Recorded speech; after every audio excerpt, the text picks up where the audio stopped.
Up, everybody. I don't know why my chat box doesn't.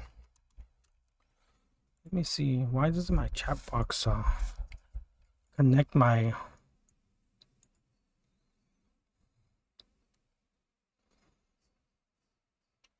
Hey, let me put my camera up right now.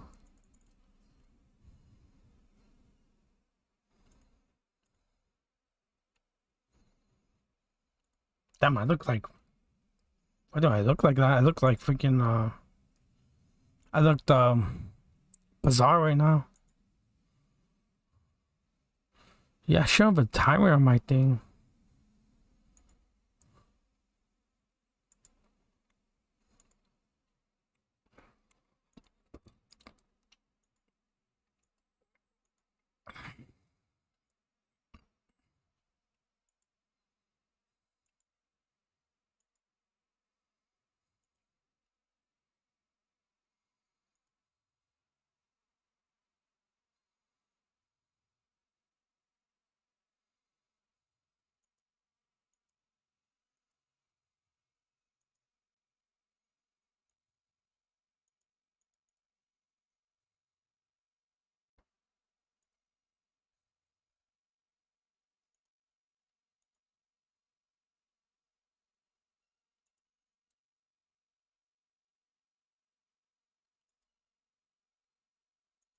Let's see what news thing we can watch. What even happened on the news? Let me see this. We got some new data this morning about shifts within a group that was key to Donald Trump's election victory in 2024. With us now, CNN chief data analyst Harry Etten. Good morning to you, sir. Good morning. And we're talking about Latino voters. There was so much discussion leading up to November 2024, then so much discussion immediately after it.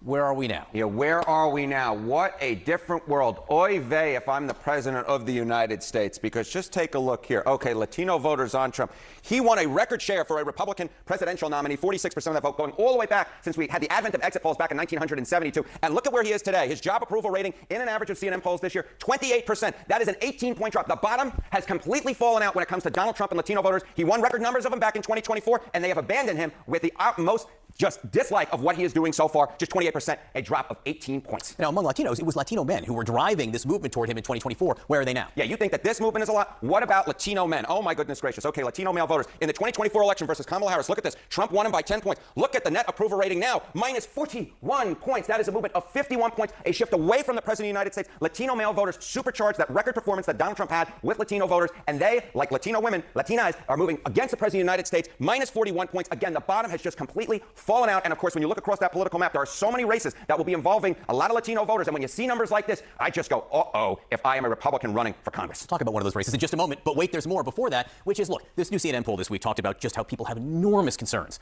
about the economy and enormous disapproval of the president on it. What are Latinos saying about that? Yeah, okay, I'm going to take 2 for 1 here. It's a 2 for 1 special here on a Friday, or mid-Friday morning, I guess. Latino voters on Trump and the economy. Look, one of the big reasons why Donald Trump put in that record performance with Latinos back in 2024 was because the issue of the economy. They trusted Donald Trump by a 3-point margin against Kamala Harris. But look at his net approval rating on the economy now. Oh, yeah, Johnny B said it best over there. Look at that. Minus 46 points. That's, again, another near 50-point movement against the president of the United States on the number one issue. No wonder the bottom has fallen out with Latino voters and Latino men in particular. And you're talking about one of those races, right, Johnny B? One of those races. Why don't we go to Texas, right? The chance that the Dems win the Texas Senate race. Of course, James Tallarico going to be that Democratic nominee. Look at this. In January, look at this. He had a 19% chance of winning. Look at where we are now. A 45% chance of winning. That number is up through the roof. And part of the reason that number is up through the roof is because a lot of Latino voters turning against President Trump, and it could be that they turn against Republican nominees for Congress and for the United States Senate in particular. How do Americans view the Secretary of Health and Human Services? Yeah, drama in that department worthy of a soap opera. And I will tell you, the Maha math, which used to be good, is no longer good in the minds of the American public. Let's just take a look at RFK's net favorability rating. You know, you go back to January 2025. He was on the plus side. He was a positive for this administration. But down he goes into the Red Sea, now minus 15 points. And among independents, he has gone from plus 7 to minus 26 points. Remember, RFK was a very important endorsement that Trump got during the 2024 campaign. And there was a reason for that. He brought a lot of voters with him, which seemed positive by a lot of those in the electorate. But no longer RFK Jr. clearly in the red. how is the president doing, broadly speaking, on the issue of health care? Yeah, if we talk about health care, why don't we just look at the highest disapproval ratings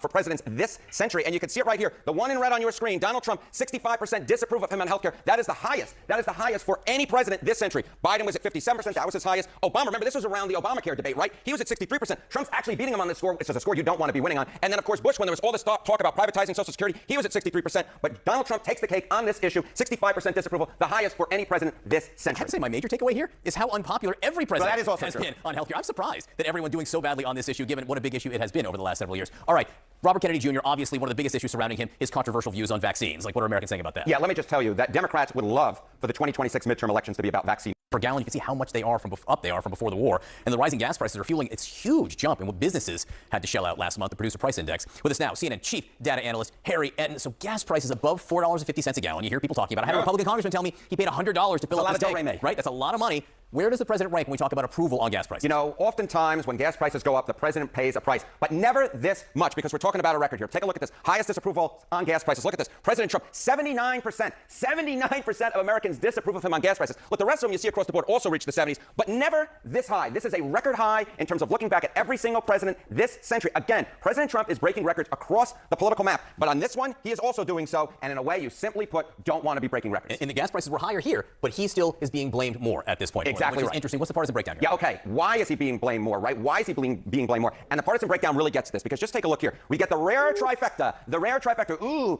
it's scary if you're a Republican these days looking at these numbers, because take a look at this. Disapprove on gas prices. Look at this. 97% of Democrats, not so much of a surprise. 85% of independents. You know, I was trying to go through the record books to see if there was anybody else who reached 85%. I think Bush did right at the very peak. So I believe tied for the top here. And then look at this. 52% of Republicans. Look, Republicans have stuck with Donald Trump through everything. But even on gas prices, even they are breaking. You get a majority of Republicans, 52%, who disapprove of the president on gas prices. And that is why he, of course, has the highest disapproval rating of all time, at least that I could find for any president on gas prices. All right, so how much are gas prices weighing on people when it comes to their economic condition? Yeah, you know, you see these numbers, right? You see, of course, the highest disapproval rating, 79%. But that only tells part of the story, because it wouldn't matter so much if people didn't care, but they care a whole heck of a lot. Take a look here. Okay, top economic problem facing your family, gas travel costs. You know, you go back a year ago, it was just 5%. Look at where we are today. 23% say that, in fact, it is their top economic problem facing their family. So all of a sudden, you got 79% of the public disapproving of you, and now 23% of them way up in terms of the percentage who say that's their top economic problem. This is a political nightmare, and President Trump better hope that those gas prices fall, Republicans especially, because otherwise this holds up going into the midterm elections. That is no bueno. Yeah, 23%. Let's see how they feel when they hit the road for holiday weekend, for the Memorial Day travel weekend. All right, what are the predictions market saying about where they see gas prices going? Yeah, okay, so you see this 5 to 23%. You know, I mentioned, hey, will gas prices fall? Well, you look at the Kalshi prediction market. Chance that gas prices this year rise above $5 a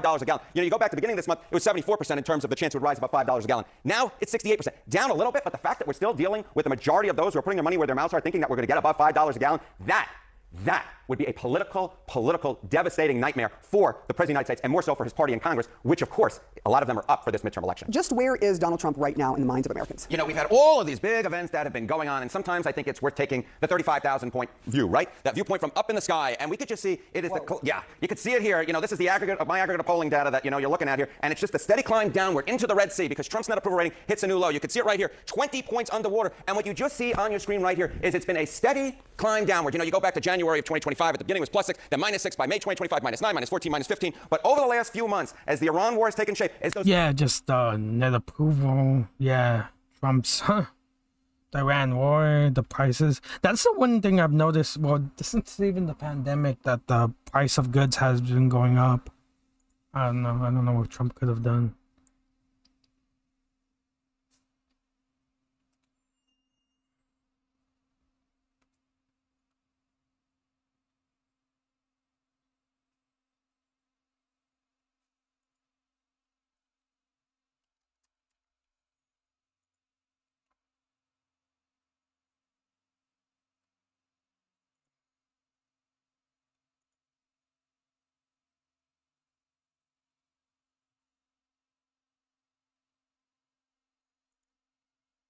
Yeah. Now back to the breaking news from the South. Crowds turning out in Alabama for a national day of action for voting rights. And joining me now, we're delighted to welcome Massachusetts Congresswoman Ayanna Pressley. So, Congresswoman, thank you for joining us. What do you hope will be accomplished by this rally today? That is not power. Hear me say that is not power. Well, all roads do lead to the South as as Congressman Jones of Tennessee reminds us, that the South, as goes the South, so goes the nation. What I hope will come out of this is solidarity, a sustained, persistent, vigorous, and vigilant effort in defense of voting rights for Black Americans, Black voters, and all people. In 1965, Dr. King said the Voting Rights Act was a victory for Black Americans, but would enrich the lives of all Americans. What is happening right now to disenfranchise, to silence, to dilute Black power, representation, and progress is an abomination. Any person of conscience, any person of faith should be linking arms with us in this moment. That's why I'm here as a Massachusetts Congresswoman, because our destinies are tied from Massachusetts to Montgomery to Memphis to Mississippi. This is not just a fight for the Black voter or Black American. This is not just a fight in defense of the South. This is a fight in defense of our democracy. You know, you are echoing the sentiments of the guest we had last hour, your colleague, Senator Cory Booker, who said this is not about partisan politics, despite the redistricting, the gerrymandering, and how it could be interpreted that way. He said it is more about what this country stands for and preserving democracy for all. But in these partisan times, when perhaps the only way you can effort successfully preserving democracy for all, it becomes so partisan. How can the whole situation and the way the nation looks at this rise above tit-for-tat actions from red states versus blue states? To be clear, the effort by the 6 Trump Supreme Court justices was a very partisan action. They are pretending that they want to do away with partisan gerrymandering, but this is partisan. This is racial gerrymandering. It is a great injustice, and we're here collectively in righteous indignation. I have to just tell the truth. There are people in this hostile anti-Black administration that would rather Black Americans pick cotton than pick the president, than pick their congressperson, than pick a senator. They want the representatives to decide who their voters are, instead of the voters determining who their representatives are. This is all happening because they recognize the power of the super majority, and that is the Black voter and every marginalized voter. So I agree, we should appeal to better angels. We should do our work to maintain our commitment to the promise of this country. But we have work to do, and that is why we are here, to agitate, to organize, to mobilize, to litigate, to legislate, to demand that the House call to the floor the John Lewis Voting Rights Advancement Act. And then, one day, we need to expand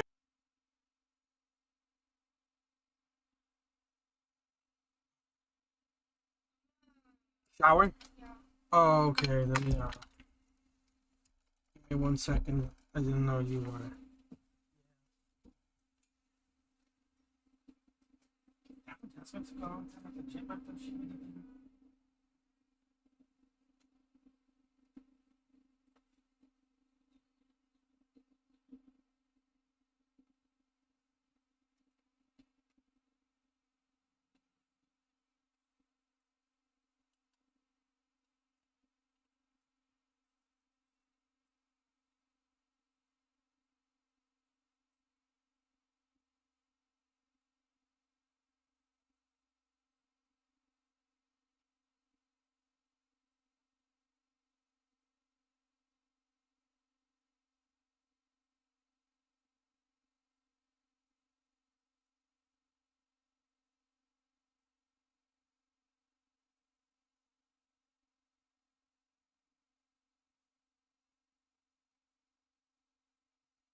Sorry about that. Let me just yeah. Right now, thousands are mobilizing for a Cory national Booker day is of in action for voting rights. Alabama. Democratic members of Congress joining demonstrators for a rally in Montgomery. And joining me now is New Jersey Senator Cory Booker, a member of the Foreign Relations and Judiciary Committees. Senator, welcome. Glad to have you here. I know it's a busy time there. We can hear someone speaking behind you. We've heard music. We've had a lot of impactful statements said today, but also festivities.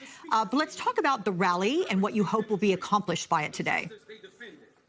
Yeah, well, I'm here in Alabama because my roots are here. I'm here because I know very consciously I'm the descendant of slaves in this country. I'm here because of Americans in times of trial when the Supreme Court in Plessy versus Ferguson or Dred Scott or Korematsu took rights away from people. People didn't just accept that limitations on our democracy. They fought for bolder freedoms. And so that's why I'm here today. It's a rallying cry. This is a civic altar call of sorts to call people back together like we did a generation ago to better secure the rights that now seem to be so taken away by the Supreme Court.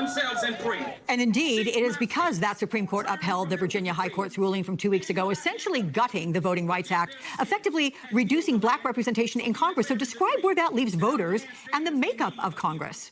We declare and decree. Well, it is echoes of what happened in the post-Reconstruction period, where people in places of power, in courts and legislators, passed all kinds of laws to try to stop African Americans from having representation, to try to stop African Americans from exercising their rights as citizens. And so now, after the Supreme Court case, we see legislatures like this one here drawing congressional maps with surgical-like precision to stop African Americans from having a voice in Congress, eviscerating African American representation from many states. And so this is unacceptable. Not for black America, but for our America, for the America that believes in fair maps and fair democracies and fair voting. And so we have to respond to this by organizing and mobilizing, and that's what this is about today. Do you have a guesstimate, sir, on how many black representatives could be lost in the House? Yeah, they're talking about numbers from 10 to 25. We're watching states now scramble to figure out if they can get it done before this midterm election or if they're going to have to wait until the 2028 elections. They're saying the quiet part out loud. We know what they're going to try to do. And all Americans, I don't care what your background is, Republicans, Independents, and Democrats all agree that partisan gerrymandering is unfair. When people in power can concentrate that power, so even if they're in the minority, they still have more seats and more representations. That is fundamentally anti-democratic, and it must be stopped. But it's not going to be stopped automatically or inevitably. It has to be stopped by organized people, mobilizing and demanding and electing people that will stop it. So I had to take off my camera because one of my is family that what it members is? It's organizing. That's the walked in. best approach for Democrats in the midterms to fight back. And can or will Democrats still win the House despite I this was gonna GOP mention something, gerrymandering? We see that the I'm gonna numbers, get, and they seem to I'm be gonna make ticking because a of new Republican account efforts that in the favor of focus Republicans on, picking up a lot more seats. focus on I'm not gonna focus. I'm gonna focus on partisan politics. Catholic I'm here in theology Alabama, and Catholic. not because of partisan politics, but because So I want to say if nobody likes that, I'm gonna just I'm gonna make a new channel for it. political spectrum. But yeah, This is just about letting you guys have know. fairness at our election. Every American should be invested in ending this madness that's been unleashed by a Supreme Court. Every American, whether you're a Republican in California or a Democrat in Texas, should say this serves nobody to have people doing this. And it especially is really desecrating our martyrs, people who died in Mississippi like Goodman, Cheney, and Schwerner, 4 black girls that died here in Alabama and Birmingham in a bombing. We know that there are people in our past generations that stood up to stop just this, and so we can't allow it. I'm sorry, I'm not here as a Democrat. I'm here as an American. You know what? You are 100% right on that, and I'm glad you shared that perspective. Let me ask you, though, from an economic perspective, because some of those rallying today, they're protesting Trump's policies that have led to economic hardships across the U.S. What are you hearing from your New Jersey constituents? So I didn't hear the full question because of the last crescendo, but I hear from people in New Jersey a lot of hurting right now, a lot of fear right now. Working people in America are really having a hard time making ends meet. We have a president that seems to be caring more about a ballroom and a war overseas that's accomplishing nothing, that's driving up prices. And that's why democracy is so important, because a president is not a king. There should be checks and balances. And that's what we're working to do right now, is restore our democracy, restore abundant checks and balances, giving people a voice. Senator Cory Booker, I want to thank you for your bold voice, not only in what you're saying, but in terms of your volume, because we heard you loud and clear despite everything going on behind you. Thank you so much, sir. Appreciate your time.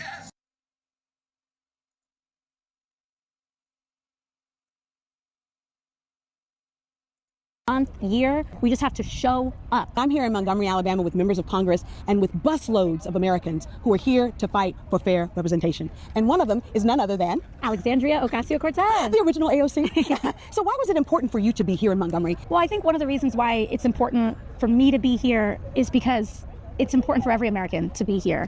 In this moment, we have to stand with one another. We are not divided by state. We're not divided by where we're from, but we're united by our citizenship. And we cannot allow the rights of people here in Alabama and across the country to go eviscerated by the Voting Rights Act. And we can't take it sitting down, and we can't look the other way. And when the call goes out, we pull up, and we're here to support the leaders on the ground. And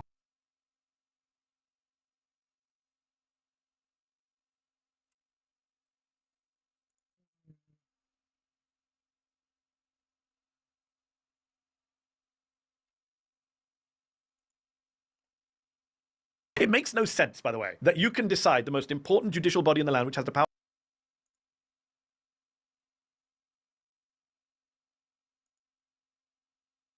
It makes no sense, by the way, that you can decide the most important judicial body in the land, which has the power to strike down statutes, just on the luck of the draw. So to put it in context, Donald Trump gets 3 justices. Jimmy Carter gets 0 in 1 term.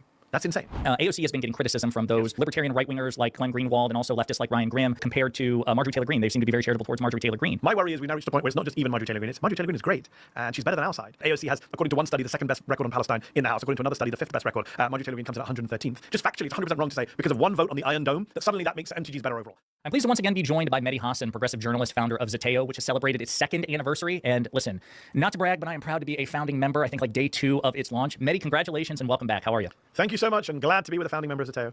Well, listen, before we get into rather the success of Zeteo, because again, it's been 2 years, you guys have exceeded, I think, your own expectations and the expectations of many others, including your haters. I do want to dive into some of the political news of the day. So let's start with this.